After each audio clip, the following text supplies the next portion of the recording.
got to have peaks and valleys. You got to have pauses. You got to have breaks. When you play your instrument, you got to have the same thing. You got to have highs and lows. You got to have space. You got to have pauses. You got to have fast runs. You got to have slow runs. And that's what makes music interesting. And it takes a lot of years to develop the dynamics on the instrument to be able to speak at all those volumes and to make things intriguing and exciting for people to listen to. Because nobody listens to anything that's just one dynamic. We just don't. We just automatically we tune out because that same droney tone of playing is like it doesn't keep our interest. So a lot of things correlate in speaking as much as it correlates in playing. As much as it correlates in a movie. We watch a movie, the movie keeps our interest because of the music that's in the movie.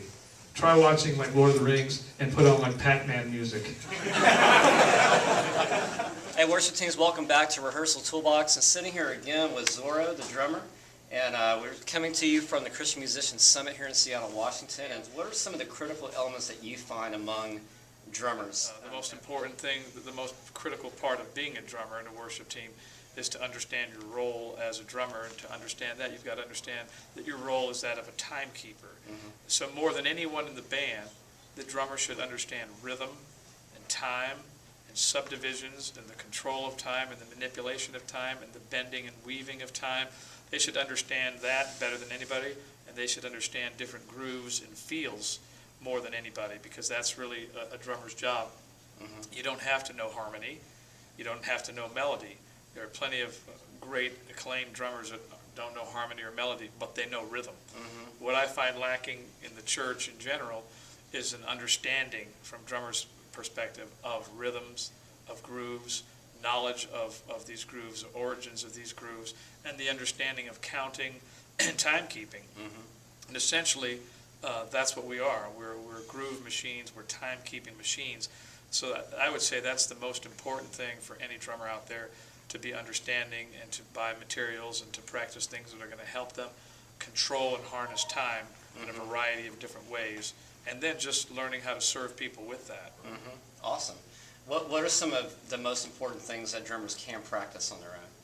Well, they can practice playing with a metronome on their own and playing a variety of different feels to that metronome, a variety of different tempos, a variety of different fills and solos, but learning how to do everything within the confines of organized time. Mm-hmm. And that's something they should be doing on their own. You don't necessarily practice it with other people unless you're playing songs with them, but on your own you can be learning how. The highest purpose, that being serving God. The second highest purpose, serving the people that you're playing for, and serving the song, and serving the church itself.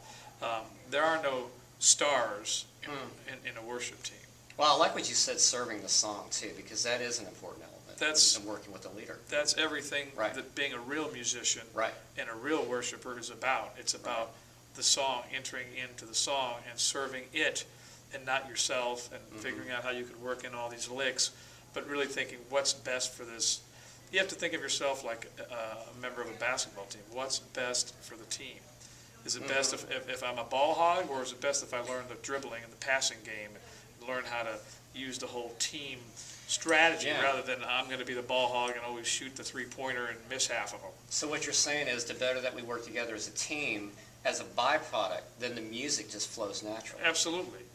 Music is like a sports team, but with spirituality and soul and melody and harmony and rhythm. It's a team. It's like a sports team, a basketball team, with melody, harmony, and rhythm, and for the sole purpose of touching people. Right. So it is a team, unless you're playing by yourself, in which case it's a solo sport. But when you're playing organized music in an organized fashion, it is a team effort. Right. So you have to think of it more like you would if you were an athlete. Guys, be sure also to stay tuned for our podcast radio show episode where we're going to have a full interview with Zoro, and he's actually going to do the whole show with us, so it's kind of going to be a little scary. But great words of encouragement. Zoro, thanks for being with us. Branon, my pleasure to be here, and awesome. God bless everybody out there, and serve God with the best of your abilities, and serve the song and serve the people and the purpose, and you'll go far.